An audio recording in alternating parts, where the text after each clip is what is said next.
ನೋಡಿ, ಇನ್ನು ಇದೇ ವಿಚಾರಕ್ಕೆ ಸಂಬಂಧಪಟ್ಟಂತೆ ಮಲ್ಲಿಕಾರ್ಜುನ ಮುತ್ಯ ವಿರುದ್ಧ ಎಫ್ಐಆರ್ ದಾಖಲಾಗಿದೆ. 75(2) BNS ಅಡಿ ಕೇಸನ್ನು ದಾಖಲು ಮಾಡಲಾಗಿದೆ. IPC 12 ಅಡಿ ಕೂಡ ಎಫ್ಐಆರ್ ದಾಖಲಾಗಿದೆ. ಶಹಾಪುರ ಸಿಡಿಪಿಒ ಮಲ್ಲಣ್ಣ ಉಮಾಪತಿ ಅವರ ದೂರಿನಡಿ ಎಫ್ಐಆರ್ ಆಗಿದೆ. ದೂರು ದಾಖಲಿಸುವುದಕ್ಕೆ ಸೂಚಿಸಿತ್ತು ಮಕ್ಕಳ ಹಕ್ಕುಗಳ ರಕ್ಷಣಾ ಆಯೋಗ. ತನಿಖೆ ನಡೆಸಿದ್ದ ಮಹಿಳಾ ಮತ್ತು ಮಕ್ಕಳ ಕಲ್ಯಾಣ ಇಲಾಖೆ ಆಫೀಸರ್ಸ್ ಇದೀಗ ಕಂಪ್ಲೇಂಟ್ ಅನ್ನ ದಾಖಲು ಮಾಡಿದ್ದಾರೆ. ತನಿಖೆಯನ್ನು ನಡೆಸಿ ಗೋಗಿ ಪೊಲೀಸ್ ಠಾಣೆಯಲ್ಲಿ ಇದೇ ವಿಚಾರವಾಗಿ ಕೇಸ್ ಫೈಲ್ ಆಗಿದೆ. ಸದ್ಯ ಆತ ಹೈದರಾಬಾದ್ನಲ್ಲಿದ್ದಾನೆ ಅನ್ನುವಂಥ ವಿಚಾರ ಗೊತ್ತಾಗ್ತಾ ಇದೆ. ಮಲ್ಲಿಕಾರ್ಜುನ ಮುತ್ಯಾನ ವಿರುದ್ಧ ಎಫ್ಐಆರ್ ದಾಖಲಾಗಿದೆ. ಯಾದಗಿರಿಯ ಗೋಗಿ ಪೊಲೀಸ್ ಠಾಣೆಯಲ್ಲಿ ಕೇಸ್ ದಾಖಲಾಗಿದೆ. 75(2) BNS ಅಡಿ ಕೇಸನ್ನು ಪೊಲೀಸರು ದಾಖಲು ಮಾಡಿಕೊಂಡಿದ್ದಾರೆ. ಆತ ಈಗ ಹೈದರಾಬಾದಲ್ಲಿದ್ದಾನೆ. ಅಪ್ರಾಪ್ತ ಬಾಲಕಿಯೋರ್ವಳ ಜೊತೆಗೆ ಅನುಚಿತ ವರ್ತನೆಯ ವಿಚಾರಕ್ಕೆ ಸಂಬಂಧಪಟ್ಟಂತೆ ಪೋಕ್ಸೋ ಕೇಸ್ ದಾಖಲಾಗಿದೆ.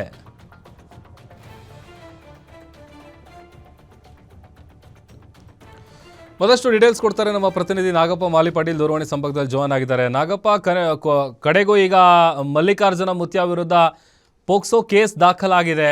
ಡೀಟೇಲ್ಸ್ ಕೊಡ್ತಾ ಹೋಗೋದಾದ್ರೆ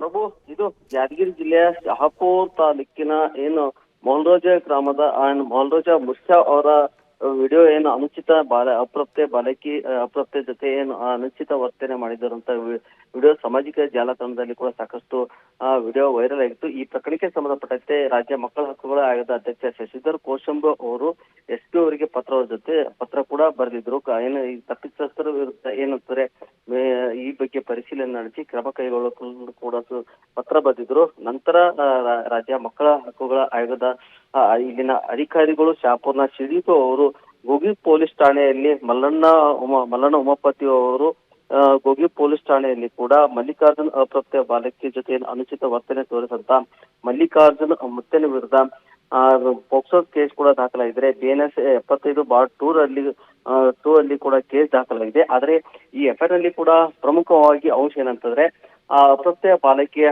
ಪೋಷಕರು ಅವರು ತಮ್ಮ ಸಂಬಂಧಿಕರವರ ಹುಟ್ಟುಹಬ್ಬದ ಅಂಗವಾಗಿ ಅಲ್ಲಿ ಮಠಕ್ಕೆ ಬಂದಿದ್ರು. ಈ ಸಂದರ್ಭದಲ್ಲಿ ಈ ಮುತ್ತನ್ ಜೊತೆ ಏನು ಮಲ್ಲಿಕಾರ್ಜುನ ಮುತ್ಯ ಅವರು ಬಾಲಕಿ ಜೊತೆ ಏನು ಅನುಚಿತ ವರ್ತನೆ ಮಾಡೋ ಸಂದರ್ಭದಲ್ಲಿ ಈ ಪೇರೆಂಟ್ಸ್ ಗಳೇ ಏನಂತಂದ್ರೆ ಅಪ್ರಾಪ್ತ ಬಾಲಕಿ ಸಂಬಂಧಿಕರೇ ವಿಡಿಯೋ ಕೂಡ ಸೆರೆ ಹಿಡಿದು ಅದು ಸಾಮಾಜಿಕ ಜಾಲತಾಣದಲ್ಲಿ ವೈರಲ್ ಮಾಡಿದ್ರು. ಸಾಮಾಜಿಕ ಜಾಲತಾಣದಲ್ಲಿ Instagram ನಲ್ಲಿ ವೈರಲ್ ಮಾಡಿದ್ರೆ ಏನ್ ಲೈಕ್ ಹೆಚ್ಚಿಗೆ ಬರುತ್ತೆ ಎಂಬ ಇದರಿಂದ ವಿಡಿಯೋ ಅಪ್ಲೋಡ್ ಮಾಡಿದ್ರು. ಹೀಗಾಗಿ ಈ ಸಾಮಾಜಿಕ ಜಾಲತಾಣದಲ್ಲಿ ವಿಡಿಯೋ ಅಪ್ಲೋಡ್ ಮಾಡಿದ ನಂತರ ಸಾಕಷ್ಟು ಕಳೆದ 3 ದಿನಗಳಿಂದ ವೈರಲ್ ಆಗಿತ್ತು. ಈ ಪ್ರಕರಣಕ್ಕೆ ಸಂಬಂಧಪಟ್ಟಂತೆ ಈಗ ಮಲ್ಲಿಕಾರ್ಜುನ ಮುತ್ಯ ವಿರುದ್ಧ ನಡೆದಾಡುವ ದೇವರೆಂದು ಕರೆಸಿಕೊಳ್ಳುವಂತ ಮುತ್ಯನ ವಿರುದ್ಧ ಎಫ್ಐಆರ್ ಕೂಡ ದಾಖಲಾಗಿದೆ.